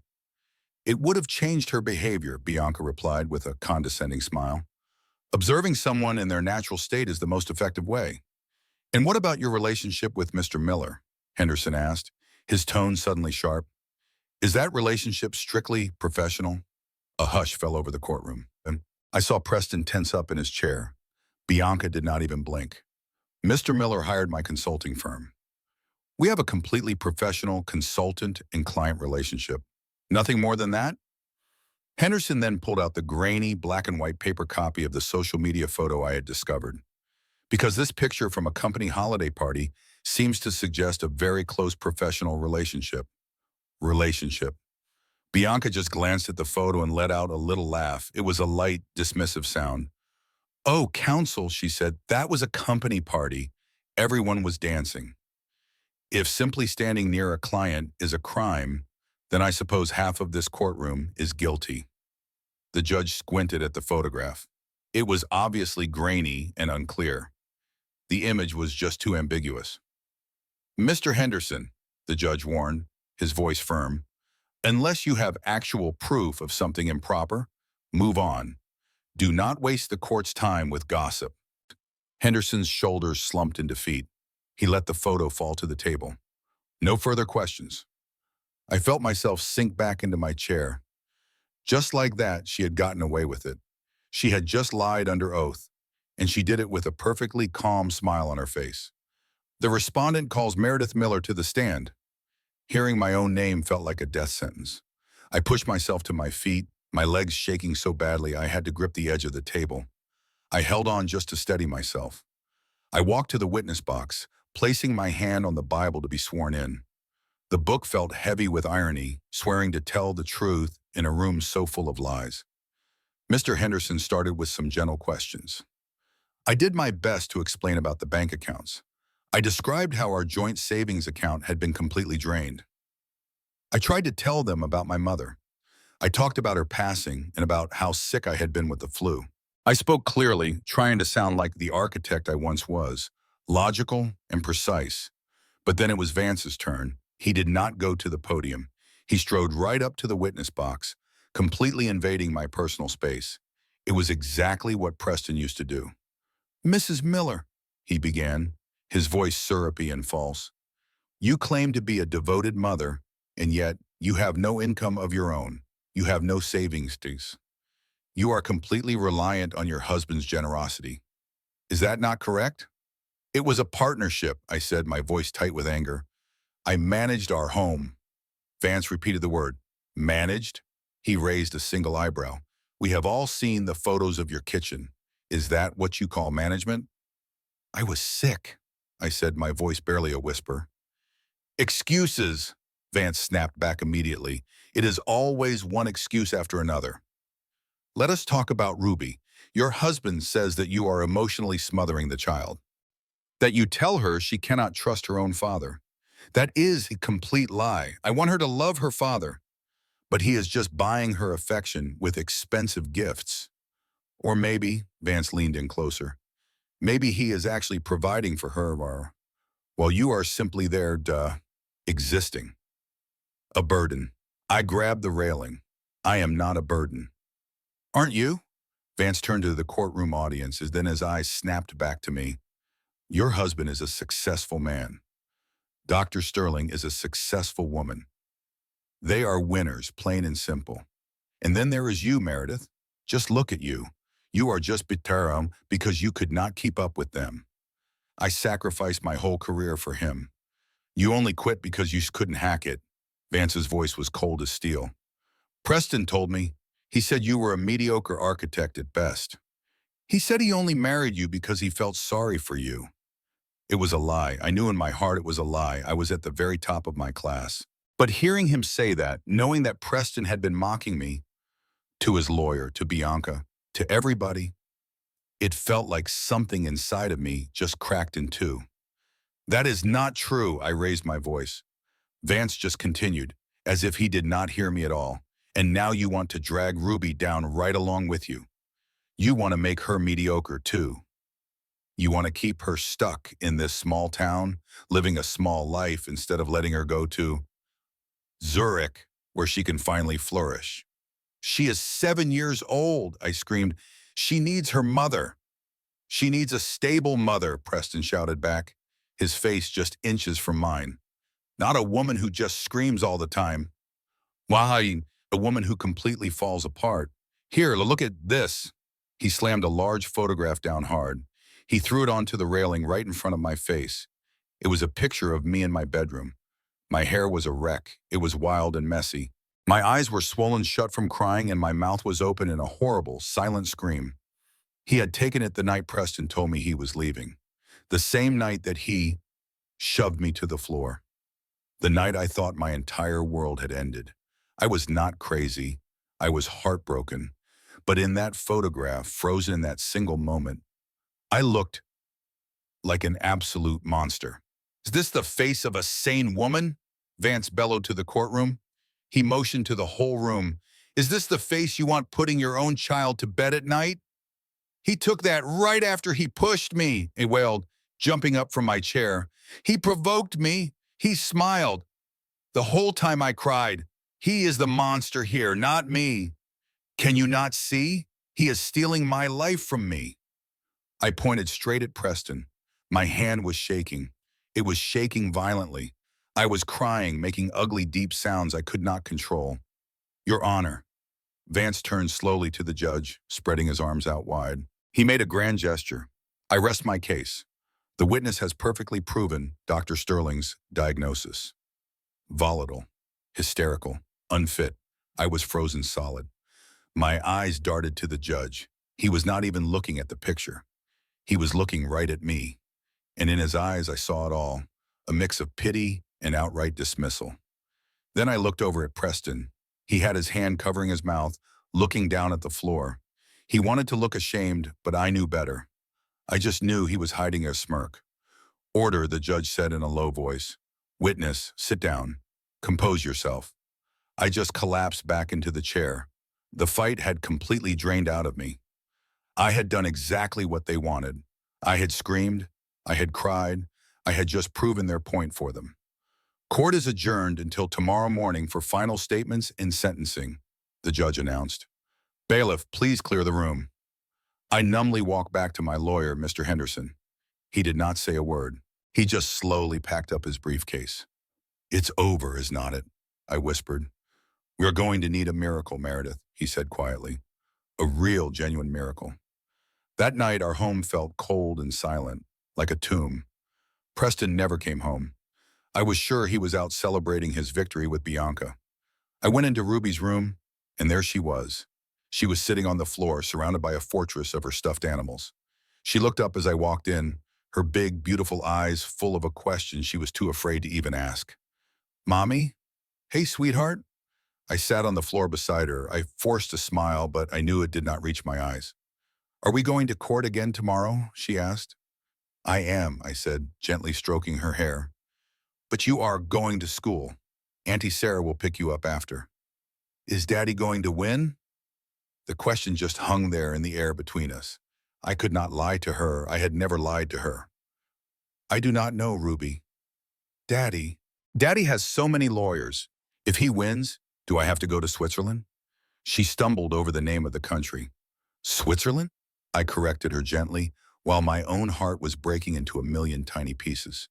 If the judge decides that, yes, but Daddy loves you very much. He just wants you to see the world. But I do not want to see the world, Ruby whispered, as tears started to roll down her cheeks. I just want to see you. I pulled her into a tight hug. I buried my face in her hair, breathing in the sweet smell of her shampoo, of strawberries and pure innocence. I knew this might be the very last time I held her like this. Tomorrow she could belong to the state or to Preston. Tomorrow I might be just a mother she sees on supervised visits. Listen to me, Ruby, I said firmly, pulling back to look right into her eyes.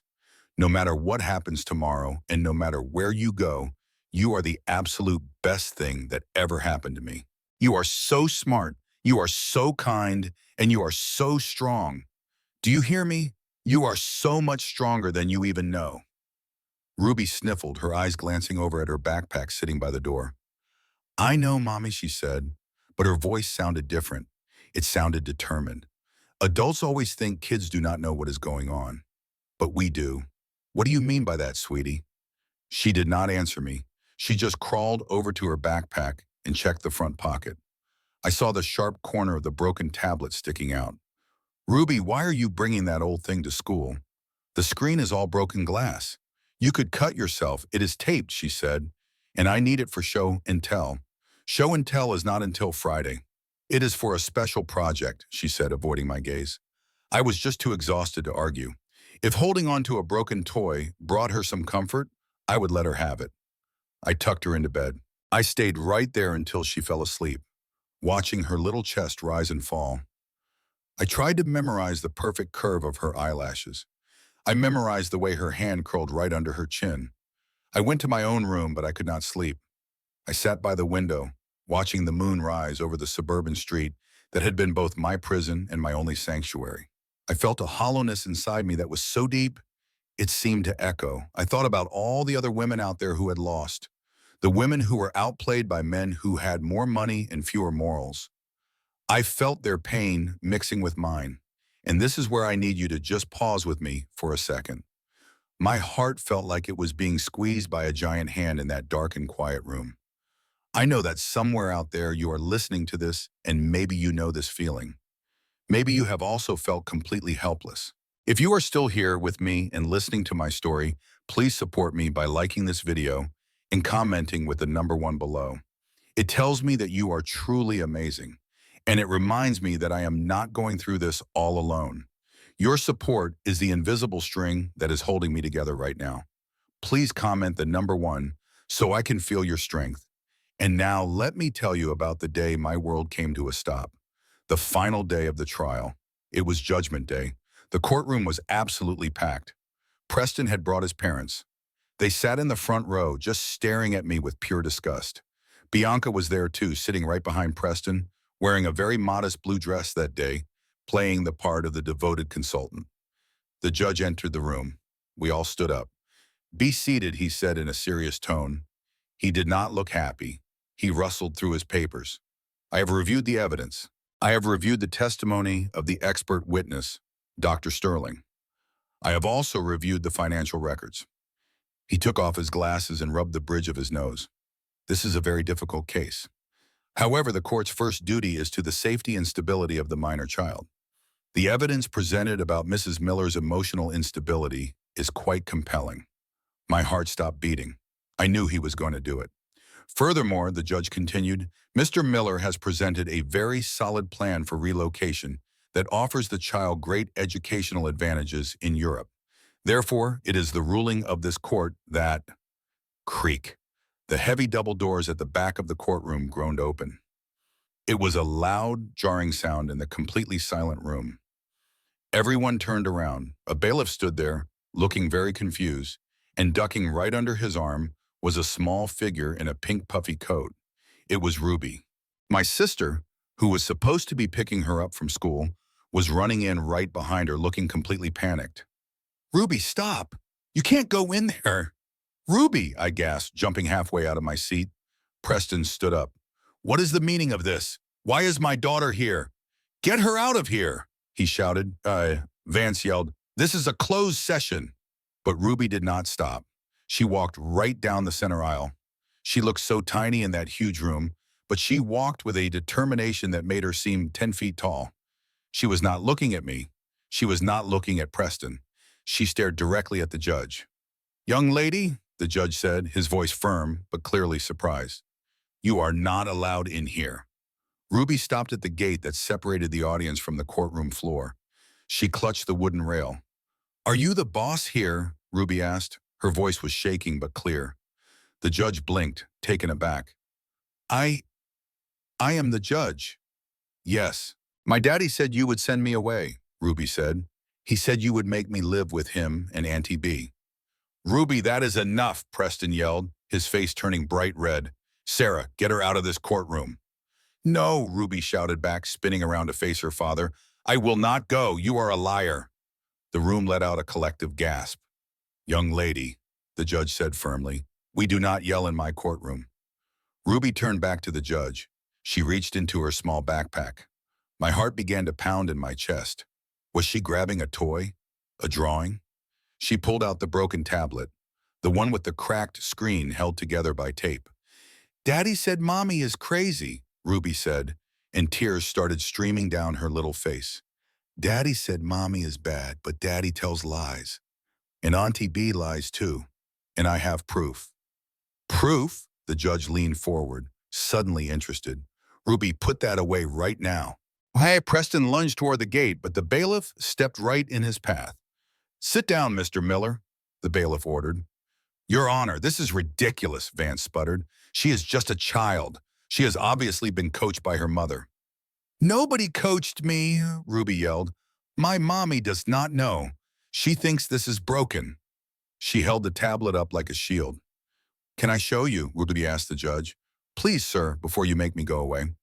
The judge looked at Preston, who was sweating bullets. He looked at me sitting there in total shock. And then he looked at the little girl holding a broken piece of plastic and glass. "Bailiff," the judge said slowly, "take the device from the child and connect it to the courtroom monitor." "Objection!" Vance nearly screamed. "We do not know where this supposed digital evidence even came from." "Overruled," the judge said, his eyes narrowing. "This concerns the best interest of the child. I want to see what she feels is so important." The room went completely silent. The bailiff took the tablet from Ruby. He plugged a cable into the side of the device. The large monitors on the courtroom walls flickered to life. Preston just sank into his chair. He buried his face in his hands, and then the video started to play. The screen was black for a moment.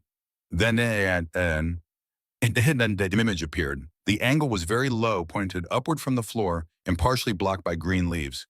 It was the view from behind the large ficus plant in our own living room. The timestamp in the corner read, November 12th, 8:45 in the evening. That was the night Ruby ran away. The very night I was at the movies. In the video, Preston walked into the frame. He was wearing his favorite silk robe. He was holding a glass of red wine. God, she is so pathetic, Preston said, his voice coming through crystal clear on the court speakers. Did you see her face when I told her I was taking the kid? Then another person walked into the frame. It was Bianca. She was not wearing the professional suit she had on in court. She was wearing my robe. She was wearing my silk robe, the one Preston gave me for our anniversary 3 years ago. You are too hard on her, darling, Bianca purred, taking the wine glass from his hand. Then she laughed. Just kidding. She is a total doormat. Honestly, I do not know how you stayed with her for 15 years. She is so beige. I stayed for the image, Preston said, as he pulled Bianca onto his lap on the sofa. But the image is very expensive. And now that the assets have been moved, I do not need the image anymore. A collective gasp echoed through the courtroom. I covered my mouth with my hand. My tears were flowing freely now. Seeing them, hearing them, was 1,000 times worse than just imagining it. On the screen, Bianca kissed his neck. Are you sure the transfer to the Cayman account cleared? I tried to access the funds for the contractor in Zurich, and it was still pending. It cleared this morning, and Preston said, $2 million, completely untraceable. Meredith will get half of the house equity, which is nothing after the mortgage, and I walk away with a cash kingdom and the kid. Bianca asked, tracing his jawline with her finger. Do we really have to take her? She is so annoying. She just stares at me. We have to take her, Preston replied. If I leave her with Meredith, the court might force me to pay child support. Massive child support. Support. If I get full custody, I will not have to pay a dime. Plus, it will absolutely crush Meredith. That is just the icing on the cake. Oh, you are so wicked, Bianca giggled. And I love it. I am not wicked, Preston smirked. I just know how to win. Back in the courtroom, Preston was not moving.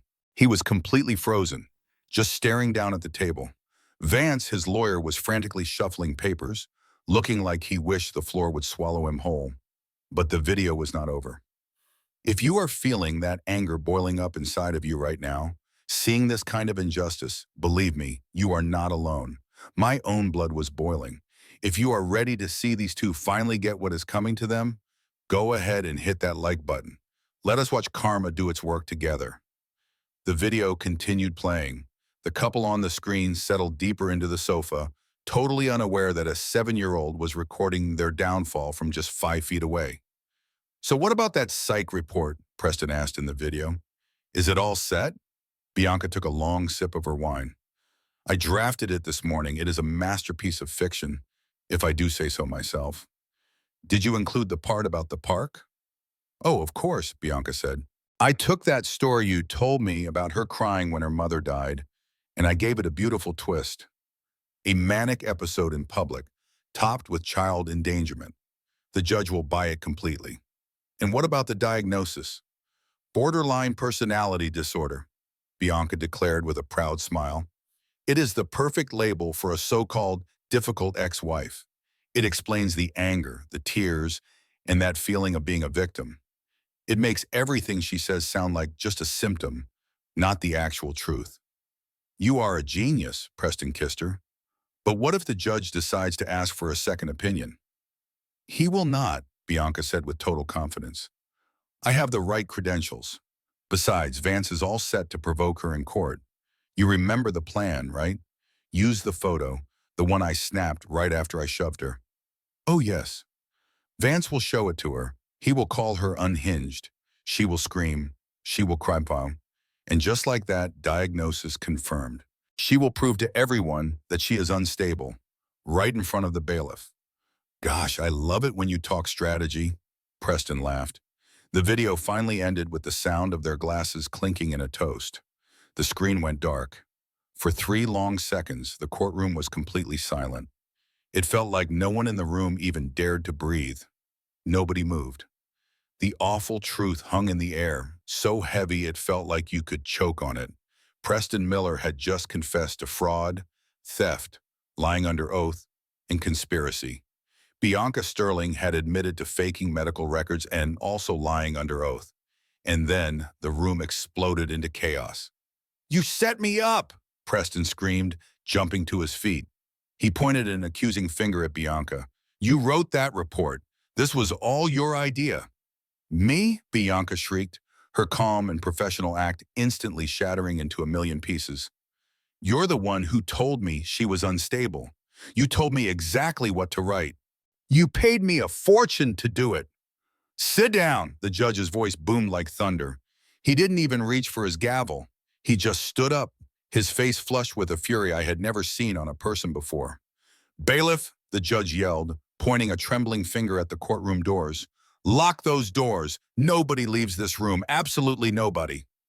The bailiff moved with lightning speed, blocking the large double doors.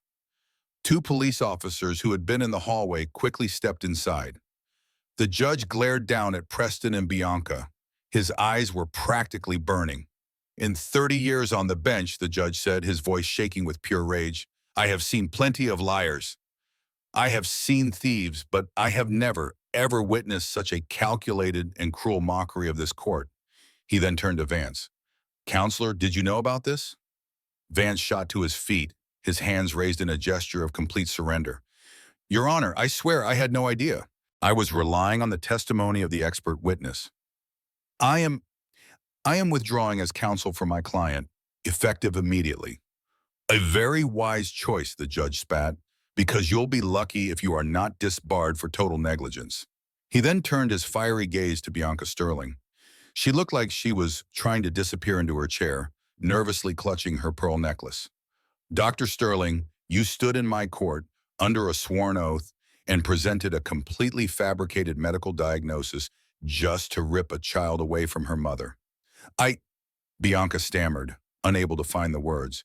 "It was only a theoretical assessment." "It was perjury!" the judge roared, slamming his open hand on the desk. "It was an act of child abuse." The judge then turned to Preston. "And you, Mr. Miller, you just confessed to hiding assets. You also admitted to baiting your wife to frame her." The judge's gaze then found Ruby. She was standing by the courtroom gate looking terrified, but also incredibly brave. His face softened in an instant. "Young lady," he said kindly, "thank you. You are the single bravest person in this entire room." He then looked back at the court officers. "Officers, take Mr. Miller and Miss Sterling into custody, effective immediately. The charges will include perjury, conspiracy to commit fraud, and contempt of this court. And get the district attorney on the phone. I want financial fraud added to that list before we break for lunch." The scene that unfolded next was like something from a movie, but the deep satisfaction I felt was completely real. Two officers walked directly toward the plaintiff's table. Preston actually tried to scoot his chair back. Wait, he stammered, his smug arrogance vanishing, replaced by the pathetic whimper of a bully who just got hit back for the very first time. "It was just talk. We were drinking wine. You can't arrest me over a silly video." "Oh, I can and I will," the judge stated coldly. "You confessed to hiding $2 million in the Cayman Islands to avoid a fair settlement. That, Mr. Miller, is a felony." The officer grabbed Preston's arms. "Hands behind your back." Click, click. The sound of those handcuffs snapping shut was the most beautiful music I had ever heard. Preston's eyes met mine. They were wide with panic, pleading. "Meredith, Meredith, please tell them. Tell them I am a good father. Think about Ruby." I slowly stood up and looked him straight in the eye. "A good father does not steal from his own daughter's future just to buy a new Porsche," I said quietly. "And a good husband does not try to convince his wife that she is losing her mind." They hauled him away. And then it was Bianca's turn. She was not pleading. She was screeching. "This is a huge mistake. Do you have any idea who I am? I have a doctorate from Yale. Preston made me do it," she shrieked, her voice cracking as an officer cuffed her. "He promised he would marry me. He promised me half the money." "It sounds like he lied to you too," I said calmly as she was escorted past my table. She shot me a hateful look, her mascara streaking down her face, her perfect bun falling apart. In that moment, she looked exactly like the hysterical mess she had always tried to tell everyone I was. As the courtroom doors swung open, The gallery erupted in whispers and shocked gasps as the town's financial golden boy and his mistress were marched out in total shame. The judge slammed his gavel down to restore order. "We are not finished here," he stated. "We still have the matter of the divorce." He turned and looked directly at me.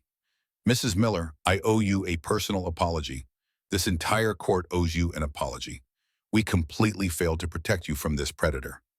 "Thank you, Your Honor," I whispered, clutching Mr. Henderson's hand for support. Mr. Henderson was beaming, looking 10 years younger. "Based on the evidence presented," the judge declared, "I am issuing a summary judgment."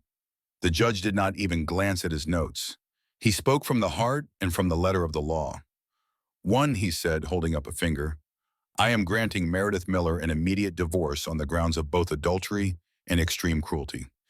2, full legal and physical custody of Ruby Miller is awarded to the mother. Mr. Miller's visitation rights are suspended indefinitely, pending a full psychological evaluation, a real one this time, and the conclusion of his criminal trial." I let out a deep sob of relief. Ruby ran through the gate and jumped into my arms. I buried my face in her warm coat. She was mine. She was safe. No more talk of Switzerland. No more Bianca. 3, the judge continued, I am issuing an immediate freeze on all assets held by Preston Miller and Bianca Sterling, both domestic and international. The court will appoint a special forensic accountant to recover the funds that were transferred to the Cayman Islands. All recovered funds will be awarded to Mrs. Miller as restorative alimony and for punitive damages.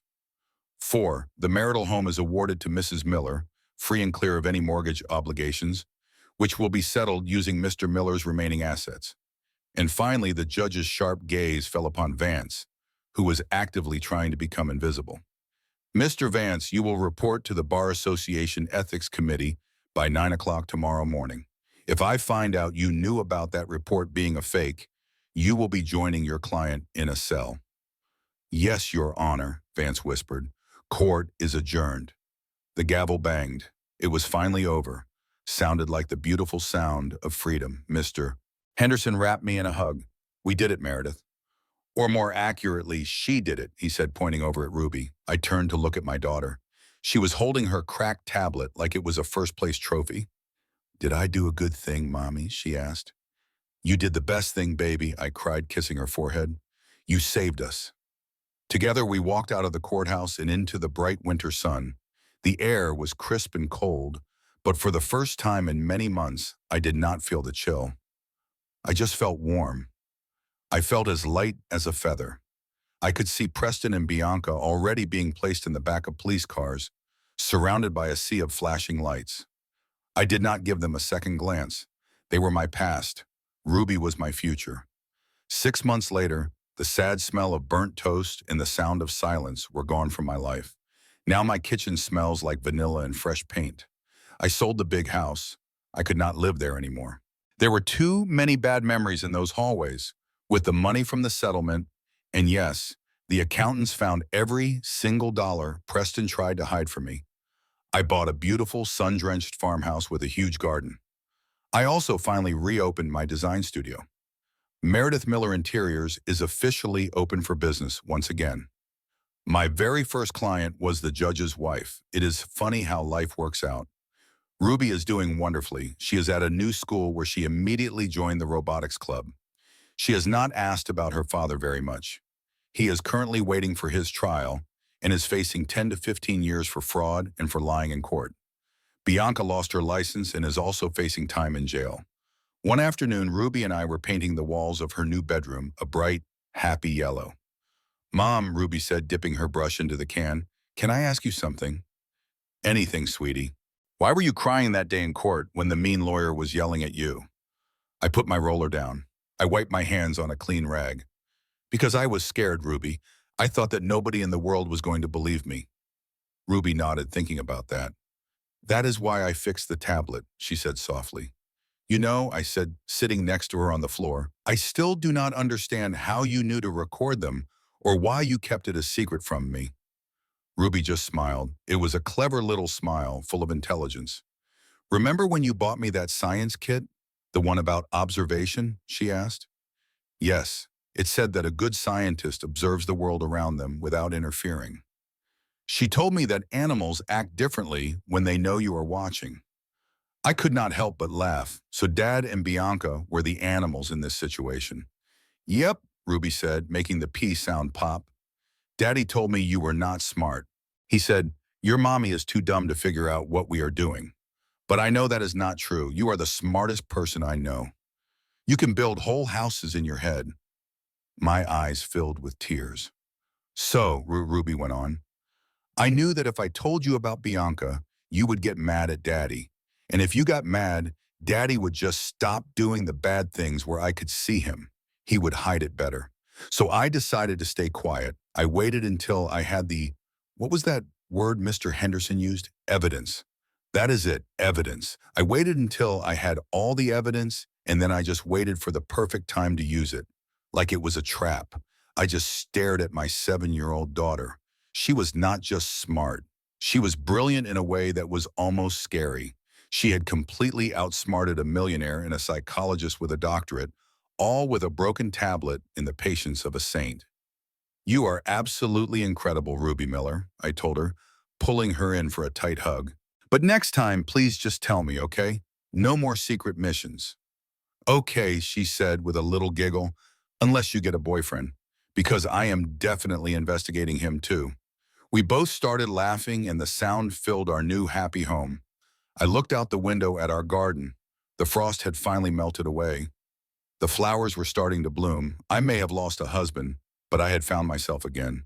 And I had raised a daughter who understood the difference between what something costs and what it is truly worth. Preston really thought he could break us. He believed he could buy happiness and just steal our future. But in the end, he was the one who learned the hardest lesson of all. You cannot build a kingdom on a foundation of lies, Oswanus, especially when a clever little girl with a broken tablet is watching everything you do. And that, my friends, is the story of how I took my life back. Thank you so much for listening to my story. It was not an easy one to share, but I hope it reminds you that no matter how dark things may seem, the truth always has a way of coming into the light. If you enjoyed hearing this story and want to show your support, please give this video a like and subscribe to the channel. And tell me in the comments, has your child ever spotted something that you missed? I would love to read your stories. Until next time, take care. Always stay strong and trust your gut.